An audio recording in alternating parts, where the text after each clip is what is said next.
Welcome to another episode of Why Real Estate. I'm excited to have Jen Gray on with us today. We're going to go over some very interesting and important topics regarding inspection. Jen, thank you for joining. Yeah, glad to be here.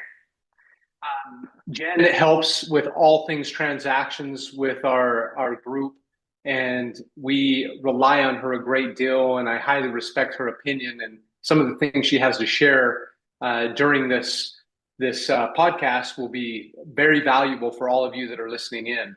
The topic today, like I mentioned, is inspection, okay? And what specifically, should a buyer do when it comes to requesting repairs? What to look for.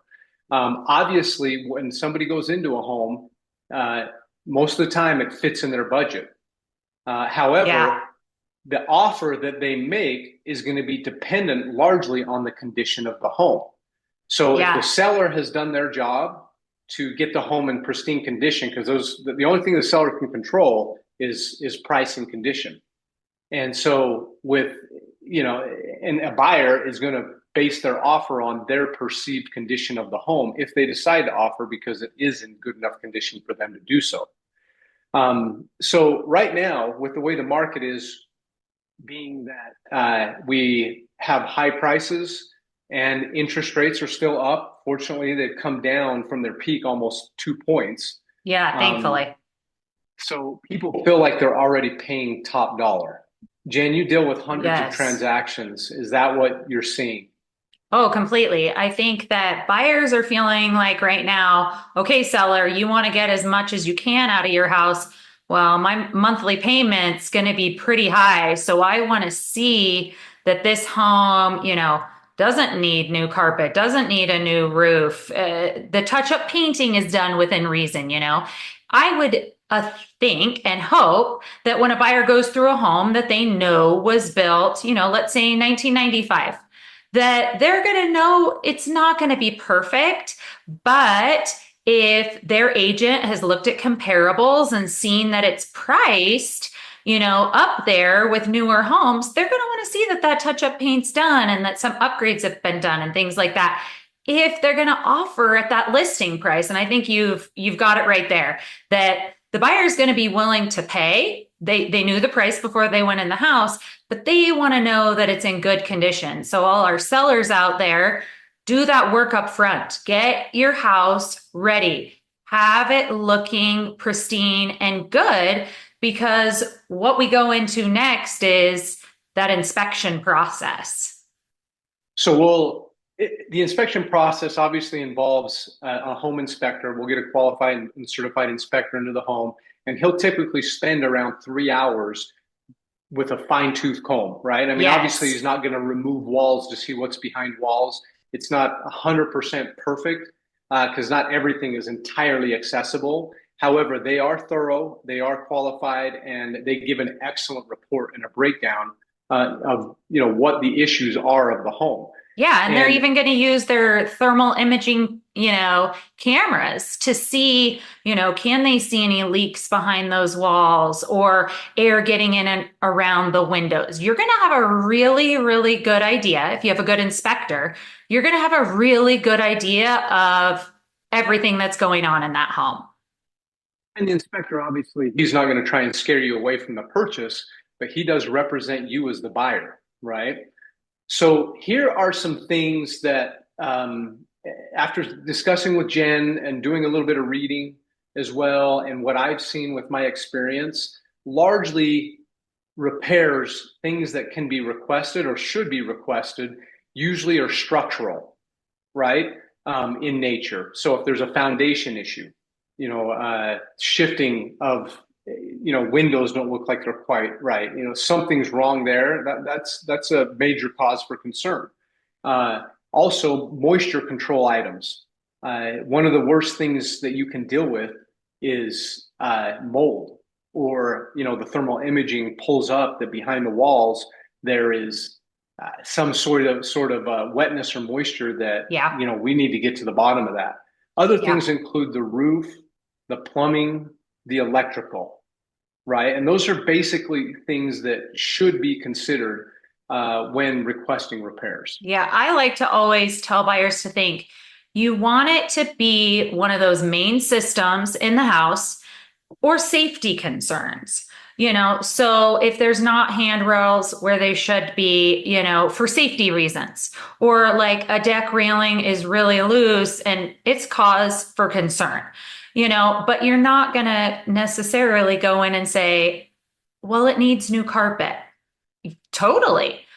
But that's why you offered the price you offered, is because you could see those things in the home. You could see that maybe the doors need to be updated or that it's not your favorite type of blinds. I like to always say it needs to be one of the main systems, a safety concern. Remember, a seller is not going to pay for you to remodel the home.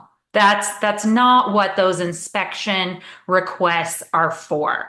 And nothing is going to put a seller off like getting a punch list of 50 items. And we've seen it lately, Lane. You've even seen it representing sellers. Nothing is going to put a bad taste in their mouth like sending them a list that has to be scrolled through.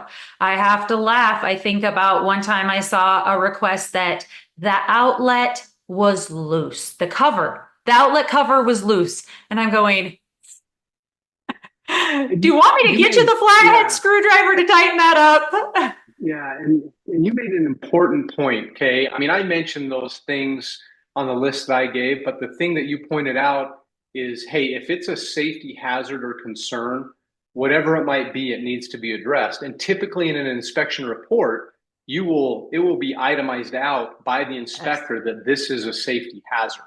Yes. So in addition, as you're preparing to put together an addendum to request repairs, one of the best things you can do is get a professional's opinion so that they can validate your concerns.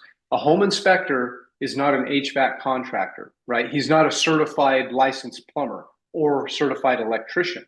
So he is just sharing that basic information. But if you want to get validation, go with a contractor. And we do this often with clients, okay? And that way you get an idea of how the extensiveness of the repair and also the cost. Yeah, because Lane, I've seen even clients know, okay, this roof probably has maybe a couple years or one good storm left in it, but I'm not, I already negotiated off of the list price $5,000 and some closing costs. So I'm going to go to the seller and ask for half. So I'm going to say, we would like an additional $4,000 in closing costs. You have to remember, this is all a dance, if you will, and everybody coming out a winner. The seller wants to get the most out of the home, and you want to get it for the best price. And so you got to be reasonable. You've got to be level-headed about it, unemotional.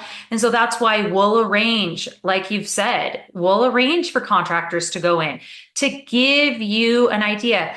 I've seen it before where the inspector says, you probably need to get that water heater serviced, and the HVAC person goes in, looks at the systems and says, you know what, this actually is not bad. I could clean it out, do this, and we've negotiated you a home warranty. And so that's going to cover it for you. And so there's lots of different things that we can do to help you out. So don't push the panic button right away, because it might not be as bad as you think. And we've done so many of these deals. We've got a lot of great solutions beyond just going to the seller and saying they need to knock 50 grand off the house. So come to us. We're a trusted and valued resource for you. We want it to be a win.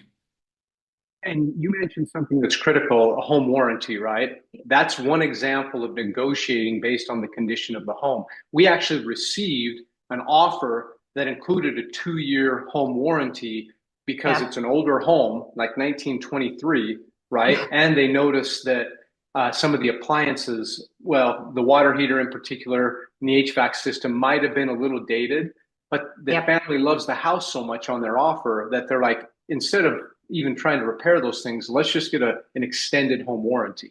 Yes. And so my seller was aware of those things, so he was happy to do that. And we'll negotiate the same way. for you when you're buying a home. Yes. One thing that you need to know is all this is going on. That's where our team comes in. That's where Jen comes in. That's where Marie, transaction coordinator on Jen's team, uses their expertise. And we compile this information for you. We put it into an addendum, and we also send you all the information from the contractors so we can help you make the best possible decision regarding repair and inspection requests. Do you want to go into a little bit what happens with that, Jen? Yeah. So we want, if you're going to make some requests of the seller, we want, like I said, for you to put your best foot forward. And so we send pieces of the inspection over to the seller. We send those bids over and we let that listing agent know, hey, this is why we're asking for some money on the roof and the systems or some wiring problems. This is why. This is what our estimates are. And so this is where we're getting that number from. Because when we work for you and put all of that together, it helps the seller so much to be level-headed and reasonable that we're not just throwing a number at them, that we've done our homework. We appreciate the work that they've put into the home while it was theirs.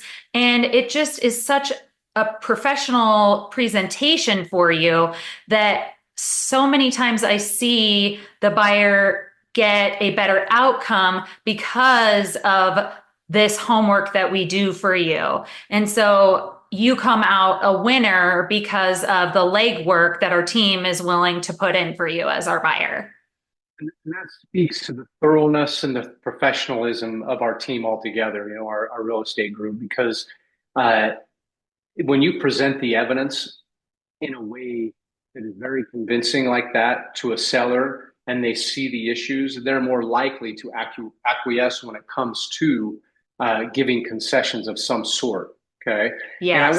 And I hopefully all our sellers out there are listening carefully, because condition, again, to repeat what I said at the beginning, is one of the two things you can control. We can't change where your house is at. We're not going to move walls around, right? We're not going to find you a new neighborhood to put your house in to sell from. Yeah. Okay, there's so much, but you can control what's most important, which is condition and price. And obviously inspections deal with condition. And so it's important that if you do the legwork up front to avoid as many possible issues during inspection as you can. Yep. Awesome. Okay. Even better, and you'll get the price that we set that you're looking for. Oh, for sure.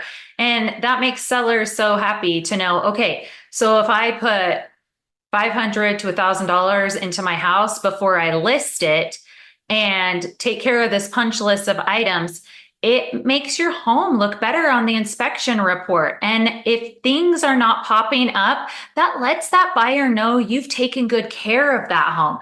They're feeling more confident in the dollar amount that they're paying you because they're like, oh, there's not 1,000 things that I need to take care of on this house. When I close, the seller has taken such good care of it that I don't even need to worry about that. And there's just a silent confidence in putting your best foot forward with the home. Awesome, Jen. Hey, thank you for joining me today. Yes, I'm so glad I could be here. And don't forget, if you like what you heard, to please make sure to subscribe, share, and like this video.